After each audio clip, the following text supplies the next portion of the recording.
Hello students, आज हम unit 1 electrostatics का part C electrostatic potential and flux start करने जा रहे हैं। इसके अंदर हम सबसे पहले फर्स्ट टॉपिक पढ़ेंगे electric potential difference. Electric potential difference क्या होता है? Electric potential difference between the 2 points A and B in an electrostatic field as the amount of work done in carrying unit positive test charge without acceleration from A to B along any path between the 2 points। इसका meaning है, आपके पास कोई भी 2 point हैं, एक point A और एक point B। किसी भी चार्ज पार्टिकल को पॉइंट A से पॉइंट B तक ले जाने के लिए हमें जितना भी वर्क डन करना पड़ेगा वो वर्क डन हमारा क्या कहलाएगा? Electric potential difference. इसके अंदर हम जो वर्क डन करते हैं वो हम बैटरी के रूप में करते हैं।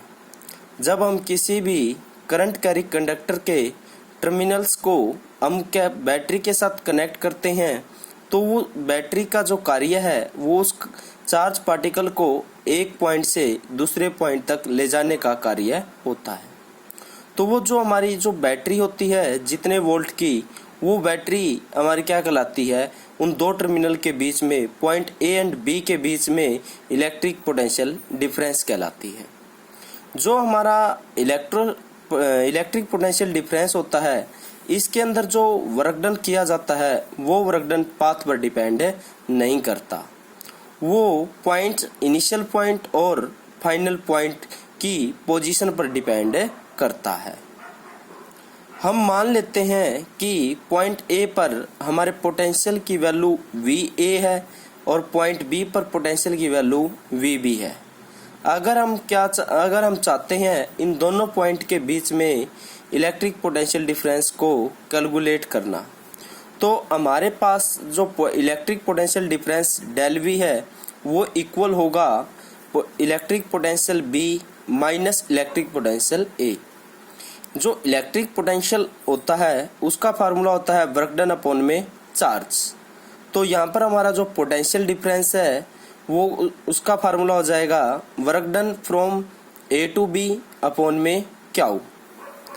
अगर हम इलेक्ट्रिक पोटेंशियल डिफरेंस का डायमेंशन फार्मूला कैलकुलेट करें तो हमारा जो इलेक्ट्रिक पोटेंशियल डिफरेंस है उसका फार्मूला है डेल V।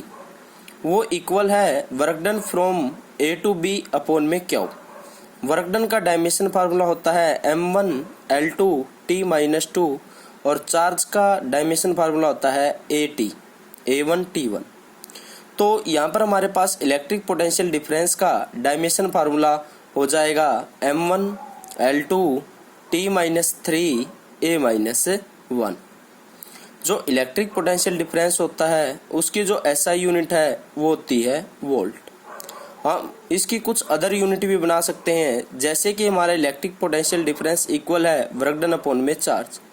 वर्क डन की यूनिट जूल होती है और चार्ज की यूनिट कूलाम होती है। तो यहाँ पर हमारे पास जो SI यूनिट है इलेक्ट्रिक पोटेंशियल डिफरेंस की जूल पर कूलाम भी हो सकती है। जैसे कि आप जानते हो वर्क डन की यूनिट, वर्क डन हमारा फोर्स इंटू में डिस्प्लेसमेंट के इक्वल होता है। फोर्स की यूनिट न्यूटन और डिस्प्लेसमेंट की यूनिट मीटर। तो यहाँ पर हमारे पास इलेक्ट्रिक पोटेंशियल डिफरेंस की एक और यूनिट हो सकती है न्यूटन मीटर पर कूलाम। अब हम बात करेंगे इलेक्ट्रोस्टैटिक पोटेंशियल की। इलेक्ट्रोस्टैटिक पोटेंशियल क्या होता है? Electrostatic potential at any point in a region of electrostatic field is the minimum work done in carrying a unit positive charge from infinity to that point. इसका meaning है, हमारे पास कोई भी एक चार्ज पार्टिकल है, एक यूनिट चार्ज पार्टिकल Q है और एक अदर चार्ज पार्टिकल, हमारे पास कोई भी अदर चार्ज पार्टिकल है Q1। अगर हम इस चार्ज पार्टिकल को इसके इलेक्ट्रिक फील्ड में लाना चाहते हैं तो हमको इसको इस पोजीशन से infinite position say that position पर लाने के लिए कुछ वर्क डन करना पड़ेगा, और वही हमारे द्वारा किया गया वर्क डन क्या कहलाएगा, इलेक्ट्रोस्टैटिक पोटेंशियल। जब तक ये इलेक्ट्रिक चार्ज इस चार्ज पार्टिकल के इलेक्ट्रिक फील्ड में नहीं आएगा, तब तक वो इसके ऊपर फोर्स अप्लाई नहीं करेगा।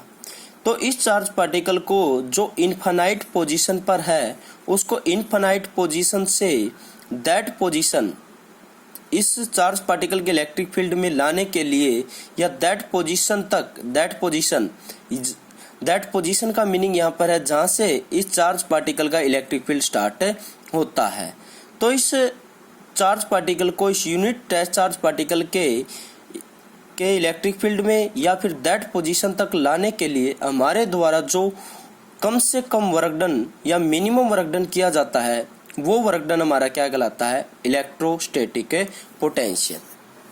जो इलेक्ट्रोस्टैटिक पोटेंशियल होता है वो एक स्केलर क्वांटिटी होती है, और जो इलेक्ट्रिक पोटेंशियल होता है उसकी जो एसआई यूनिट है वोल्ट होती है, और इलेक्ट्रोस्टैटिक पोटेंशियल को हम वी से रिप्रेजेंट करते हैं। अगर हम इसके फार्मूले की बात करें तो इलेक्ट्रोस्टैटिक पोटेंशियल V हमारा इक्वल होता है W अपॉन में क्या के, वर्क डन अपॉन में चार्ज। हम इस पर एक न्यूमेरिकल निकालना चाहेंगे, तो इस न्यूमेरिकल के अंदर देखो क्या कहता है, ये कहता है the potential difference between the 2 point is 10 volt. उसने आपको पोटेंशियल डिफरेंस दिया हुआ है, मतलब V की वैल्यू आपको गिवन है और उसकी वैल्यू कितनी है, 10 volt. How much work done, मतलब आपको इसके अंदर वर्क डन को कैलकुलेट करना है। Work done will be done in carrying A charge, और आपको चार्ज की वैल्यू गिवन है 200 माइक्रोकुलाम। माइक्रोकुलाम को हम कुलाम में बदलेंगे तो ये कितना हो जाएगा, 200 इंटू में 10 की power -6 from 1 point two other. तो ये कहता है कि आपके पास एक 2 माइक्रोकुलाम चार्ज पार्टिकल को A पॉइंट से B पॉइंट तक ले जाने के लिए कितना कार्य करना पड़ेगा, और उसका जो पोटेंशियल डिफरेंस की वैल्यू आपको कितनी गिवन है, 10 वोल्ट। जैसे कि आप जानते हो इलेक्ट्रिक पोटेंशियल डिफरेंस किसके इक्वल होता है, डेल V आपका किसके इक्वल होता है, WAB अपॉन में क्यू के। लेकिन यहाँ पर आपको कैलकुलेट क्या करना है, WAB, मतलब आपको वर्क डन कैलकुलेट करना है। तो वर्क डन का फार्मूला यहाँ पर क्या हो जाएगा, चार्ज इंटू में पोटेंशियल। तो चार्ज की वैल्यू आपके पास कितनी है, 200 इंटू में 10 की पावर -6, और पोटेंशियल की वैल्यू आपकी कितनी है, 10 वोल्ट। तो यहाँ पर आपके पास आंसर क्या आ जाएगा, 2 इंटू में 10 की पावर -3 जूल, क्योंकि वर्क डन की यूनिट क्या होती है, जूल। Thank you.